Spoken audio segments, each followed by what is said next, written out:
Greetings, I'm John Phillips, and this is Up or Down. Welcome to the new year. And in this episode of Up or Down, we're going to decide whether we're excited for a few things that are going to happen in 2015. And our panel will give them a thumbs up or a thumbs down. Speaking of the panel, they're stand-up comic and PJTV commentator Stephen Cruiser. And right next to him is the fair-minded civil rights defense attorney, Mr. Leo Terrell. As you can tell, both of them have their thumbs ready to go, so let's go ahead and get started. Topic number one. It's one of the most recognizable American brands in the history of the country. Yet McDonald's U.S. sales declined over 4% in 2014. Looking to right the ship, they've announced an updated menu for the new year. The menu will reduce the amount of value meals offered and will focus on customization of the burgers. They figure with less predetermined options and more choices, they'll gain back some of the casual restaurant market. They'll also continue to feature their growing McCafe brand. So up or down, are you looking forward to McDonald's new McMenu? Stephen Cruiser. It's not really exciting me that much. If they start announcing extra McFlurry flavors, maybe I'll think about it. But other than that, no, I'm not going to go. If I want a custom burger, we live in Southern California. I've got In-N-Out. Like, I'm going to go to McDonald's for a fast food burger. That ain't happening. Hey, look, I'm mad at McDonald's. I used to work at McDonald's. Last year, they put out a memo that told their employees not to eat there, and that disappointed me. I haven't eaten at McDonald's in a year, so they got to show me something to get me back at McDonald's. I won't go there. Whatever happened to back to basics? McDonald's does hamburgers, they do Egg McMuffins, they do apple pies. Yeah. Why not keep it at that? It seems like now McDonald's is trying to be all things to all people. Yes. I'll tell you why. Because the competition, people like to try things new. Now, there's certain companies, certain restaurants, hamburger stands like In-N-Out that does it excellent well. They don't need to tamper with success. McDonald's is under a fierce competition, and that's why they got to try something new. And in reality, a 4% drop off of their receipts, it's a very extremely relative thing. And it's, it's not like the McDonald's franchisees are going to be out there hat in hand anytime soon because of the 4% drop. You know what? I think they have two problems, or they had two problems. One they missed the boat on, and they didn't right the ship until it was too late, which is having Wi-Fi in all their stores. Yes. Starbucks beat them to it. Yes. So Starbucks got a lot of the people that used to go out and drink their coffee at McDonald's and hang out there, got in the habit of going to Starbucks, and now they're not leaving.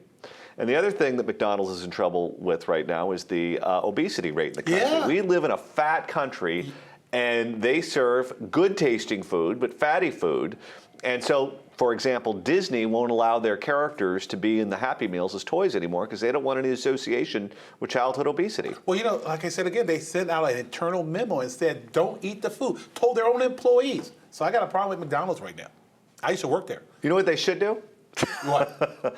They should say, we're not the place to go for healthy food, we're the place to go for good-tasting burgers, and just own it. That might be a better marketing approach. Just don't say something inconsistent to the employees. Absolutely. On to topic number two. The last year has been hectic for those of us involved in punditry, as we had a remarkable midterm election. With the 24-hour news cycle, elections became inundating. But while many are setting the stage for the 2016 presidential election, there's no major election this year. So up or down, as media personalities, are you excited for a year without a national election? Stephen Cruiser. No, because the 2016 election started like 12 years ago already. The presidential election cycles are these things that never, ever end. They are the herpes of political news. They don't go away. They're there forever. And the 2016 stuff, you would love to say it's going to wait until... Then we were talking about 2016 long before the midterms this year.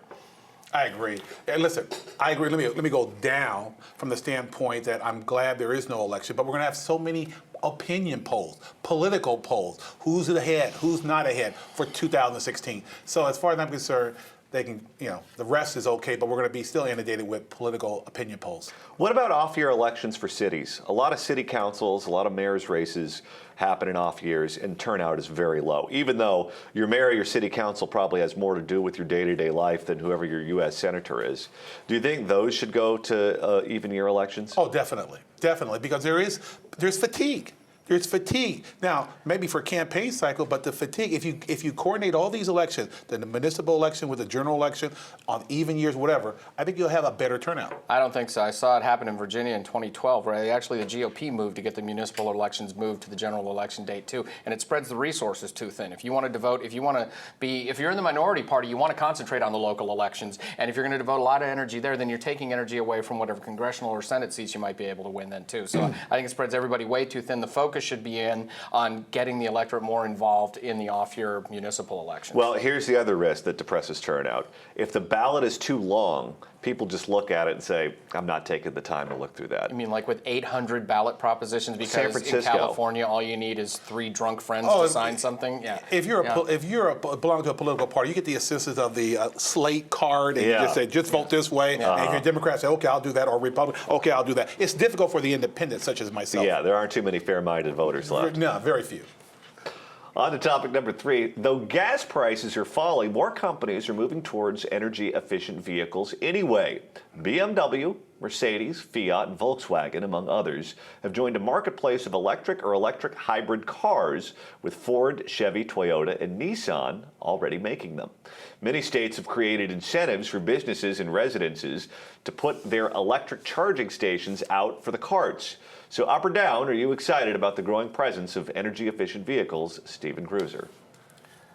No, because it's an artificial market right now. I mean, here in Southern California, sure, I would love to be able to pay less for things like that, but it's the fact that the taxpayer is coming out of pocket before he or she ever buys a car is what I don't like about it. The incentives are a bad idea right now. I don't mind, however, increased competition in the field, because if it makes the price of a Prius go down or something like that, that's fine, but it's still the artificial markets I'm not a big fan of. Hey, wait a minute. I thought you were a conservative. How about the fair markets? You know, you got competition. You got electric cars. You got gas guzzlers. There's a competition for market for people to buy either the electric car or the gas guzzler. And right now, gas prices are down. So I love competition. I'm way up on this. But with incentives, I'm already paying for part of the electric car, even if I never want to buy an electric car. So that's not really a free market. That's a coerced market. But I think that's factored in the overall prices that you get. And again, the competition from gas guzzling cars are now going to be in direct competition trying to get your dollar. So I think it's a win. How about a prediction? With gas prices going down as much as they have, are airline tickets going to go down too, or are the airlines going to keep those prices up? I can answer that question right now. They're going to stay up because, first of all, speculators for airline they buy that gas way in advance. We're not going to see any advantage of those discount prices right now. And even when they do hit, they're not going to share it with the public. Talk about a fake market. There's no competition there whatsoever. You're telling me that a regulatory agency can't go in and find collusion among airlines for pricing right now? Are you somebody wants to look me in the eye and tell me with a straight face that there's no collusion? All right, on to topic number 4, the final topic. For 31 years, David Letterman has hosted a late-night talk show, but he's set to retire in May of this year. Well, Stephen Colbert, known for his parody portrayal of conservative talk show host Bill O'Reilly, is set to take over The Late Show. Colbert is a multi-Emmy Award-winning comedian and talk show host and a Peabody Award recipient as well. So up or down, are you excited for The Late Show with Stephen Colbert, Stephen Cruiser?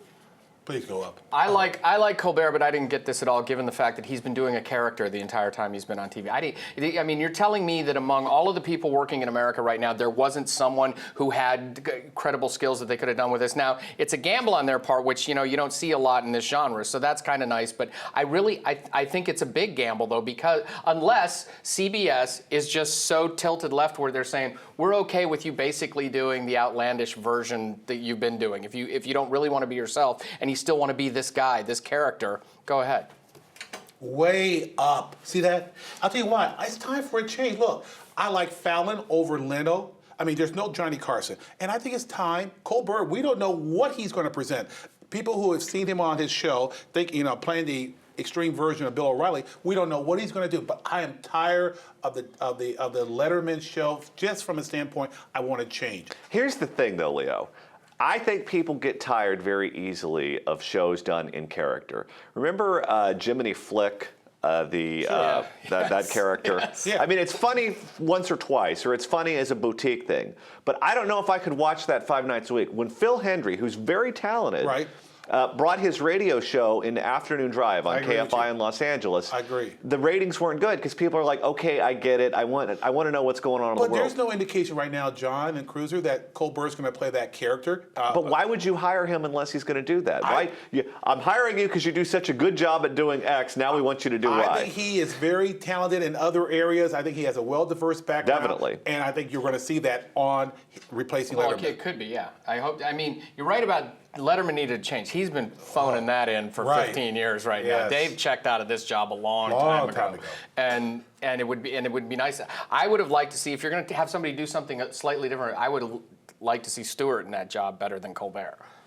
Stewart's a producer, a film producer and director now. Yeah, he's busy. Do you see who just criticized the two of them? Was Barney Frank. Barney Frank criticized Colbert and Why? Jon Stewart What's because he bad about said that they're all bums attitude, and the reality is that the Republicans are evil, the Democrats are not, and that's the storyline that they should be pushing. And comedians should be real all the time, because Right. that's a sick little world that Barney lives in right now. Yes. All right, that's going to do it for today's show. What are the things you're looking forward to this year? Leave your comments in the comments section below. And don't forget to like us on Facebook at facebook.com/PJTV. I'm John Phillips for Stephen Cruiser and the fair-minded civil rights defense attorney Leo Terrell. Thanks so much for watching and have a great weekend.